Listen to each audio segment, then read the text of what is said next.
I am here with Oz-ploitation director Brian Trenchard-Smith, and I want to just give a little bit of background here for people who are tuning in. Almost exactly 2 years ago, in the middle of October of the fall of 2018, that's when we invited you and your beautiful wife, Margaret, out to screen some movies here in the Boulder, Denver area. Those were The Man from Hong Kong from 1975, also known as The Dragonflies, which was what our 35mm print was titled. There was also Dead End Drive-In from 1986. There was BMX Bandits from 1983. And you've got such an incredible body of work. It's been hugely influential. And I remember you gave me several DVDs of many of your works, and I got to quite a few of them, not all of them. And one of the ones I had not yet gotten to was Megiddo, the Omega Code 2 from 2001. I was reminded of this film a few months ago when I tripped across an article from The Hollywood Reporter that it was an interview with actor Tim Colcheri, who got royally screwed out of a part of the drill sergeant in Full Metal Jacket from Stanley Kubrick. That part ended up going to R. Lee Ermey, and for him it was a career-defining role. It probably would have been for Colcheri too. Colcheri still got a small scene in Full Metal Jacket playing the helicopter gunnery Sergeant Hartman. Anyway, the Hollywood Reporter piece was pretty long, and toward the end there was a paragraph that caught my eye, and it read that Colcheri, quote, I'm going to quote here, so it's Colcheri became golfing buddies with Ermey. They even appeared in a 2001 B movie called Megiddo, the Omega Code 2, in which Ermey played the president, Colcheri's old friend Michael Biehn played the vice president, and Colcheri played an admiral. End of quote. So, full stop. Yesterday, I finally got to screen Megiddo, and it was fun, Brian. I gotta tell you, and I know it's for people who are tuning in, they can watch it for free on YouTube, but I did find the DVD that you gave me, and I'm glad I did because the quality was better. And I have to say that was also what was interesting.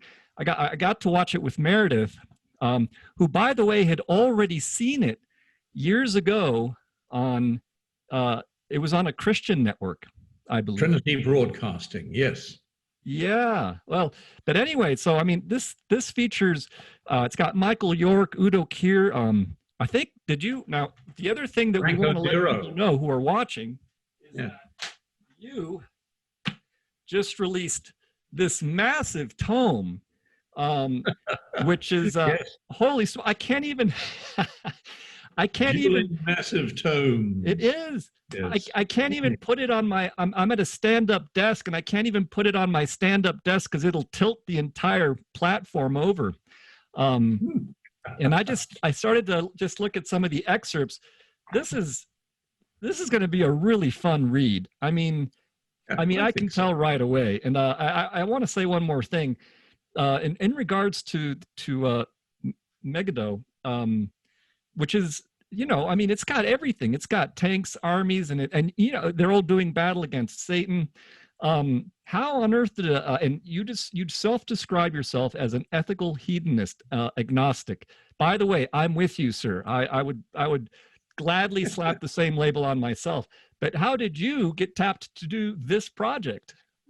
A friend of mine, David Baxter, who is a writer and executive producer, and he was having lunch with Michael York one day, and Michael York said, I did the Omega Code 1, and it was an unexpected success, and they want me to do another one, but I really didn't care for the director. So do you know any good directors? So David Baxter said, yes. Good for him. He jumped in. So I met with Michael, and he was, we clicked immediately. I think a common cultural background certainly helped. And I sat down with him at a Hollywood cafe and said, your script is terrible. and I know I may talk myself out of a job here, but unless you let me fix this script, well, if you film the script as is, it will surely fail. So they kind of took that on board rather well, I think, because deep down they knew their script was terrible. So when I was brought to meet with the Patriarch at the headquarters of Trinity Broadcasting, I made this case for needing to just sort of shift it a little bit into, shift the, start 30 years back. In fact, we started at the, during the Kennedy-Nixon election campaign. And as one general says at the beginning of the film, no one's going to vote for a Catholic, and how wrong they were. So it starts back then, where the future vice president is a baby. The Antichrist is an 8-year-old who then tries to burn the baby alive in his crib, as Antichrists tend to do. So it all proceeds from there. But that means that the climactic battle takes place at a time that people can believe people are fighting with those armaments.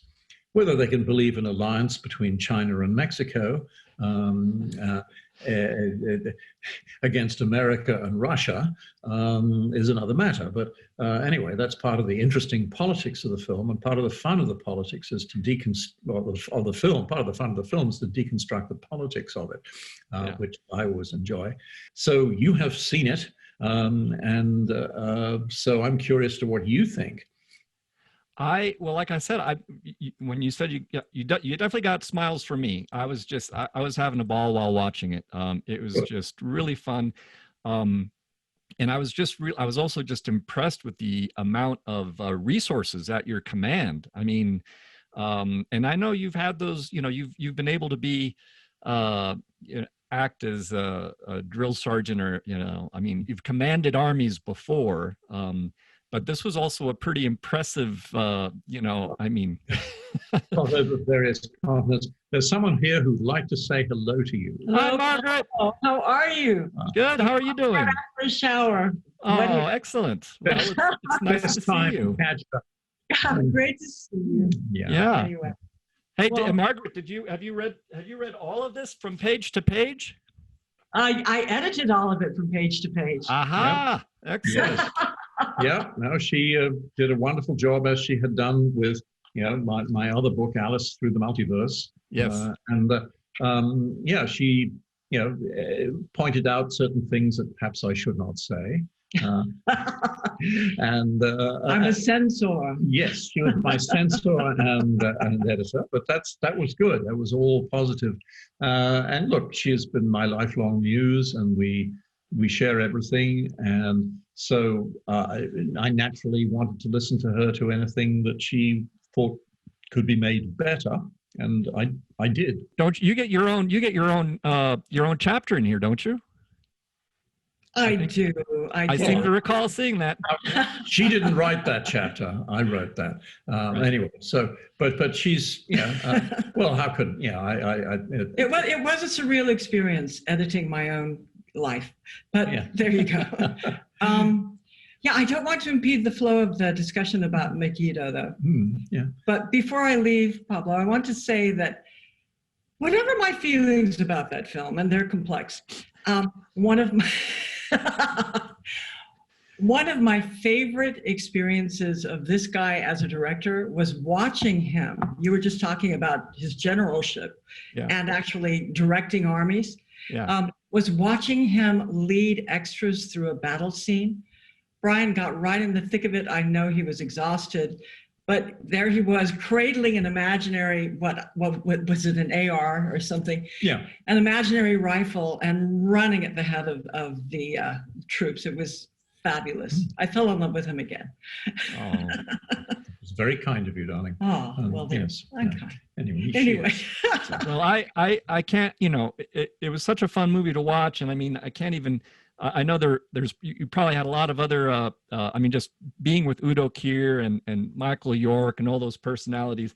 And I know it's just the tip of the iceberg, and I'm so glad that you finally put it in a place where we can access along with all the other stories that you've got to share. So. Well, thank you, Pablo. Well, Pablo, I don't want to get in the way. You look fabulous. Yes. Just smart. Love you. Suit. Yes. Bye. All right. Nice to see you, Margaret. Take care. Lovely to see you, Pablo. Bye. Well, I mean, part of the purpose of the book was to say, hooray for B movies. Come on, they don't get enough respect. It's a Rodney Dangerfield moment. Absolutely. The tricks of the trade to overcome, financial difficulties and challenges, I think needs to be celebrated. And now that COVID has basically kneecapped the film industry as we used to know it, that is part of the production era that I used to belong to, and is kind of over. And out of the ashes, let's say, will come a new economy for the film business. I think the $200 million blockbuster is going to have to be made for $100 million. And, fewer films will be made as theatrical films. More films will be made as streaming films or streaming series. You're right on pretty much all fronts. Personally, I'm not going to miss the direction that things were going in terms of how multiplexes were treating their audiences with barraging them with advertisements, and really they were set up mostly to sell concessions. And then the types of movies that were being made, which were all franchised and that were all related to just marketing toys and superheroes and brands that were that had built-in audiences. I thought, basically both of those elements were already corrupt and not serving cinephiles out there in the true sense. Now, there's going to be there's going to be a collapse of those systems, and yes, everyone's going to be streaming, but I have hope that there will be a void created, and the people who can rush it to fill that void will be entrepreneurs who will bring back the single screen experience. And I'm very hopeful for filmmakers, once they can get back together, to be making movies again the way they used to be made, with just grit, spit, and passion. And I think that this is going to be an excellent template for future filmmakers, because you, sir, you took your background as a stunt, a stunt actor, as a action film. I mean, you've worked in every genre, and you knew, and watching one of your movies, it's always going to be entertaining. It's always going to be fun. You know how to creatively put the camera in new places and how to make the story new and unique. And you've got stories to impart. So I really do hope, and from the heart, that people take lessons from this book and from filmmakers like you, so that we can look forward to seeing really fun movies in the future on single screens, where it's about the movie and it's about a fun, cool movie. So I'll leave it at that. Well, I hope those days will return. Yeah. I mean, the one thing I most painfully miss in this time of social isolation, particularly people of my age, is being able to share a movie with a crowd of people, because that's part of the experience. It's not meant to be, necessarily viewed alone. So, right. Comeback cinemas, all is forgiven. Well, speaking of comeback, I hope that you come back and maybe chat with me sometime in the future about some other topics. In the meantime, I'm just gonna I'm gonna let people know that again, remind them about the book, and they can watch lots of your movies apparently for free on YouTube, but I'm sure that they're available on different platforms as well. If they go to Umbrella Entertainment, an Australian distributor, go to their website, you'll find you can rent Stunt Rock, for instance, for $2.99 and stream it set wherever you like. Yeah. I like to remind people that we're also doing virtual screenings through the International Film Series website as well. And it helps the distributors out and it helps us out. So one last plug. Brian, thanks so much for joining. Bye, Papa. Bye, Margaret.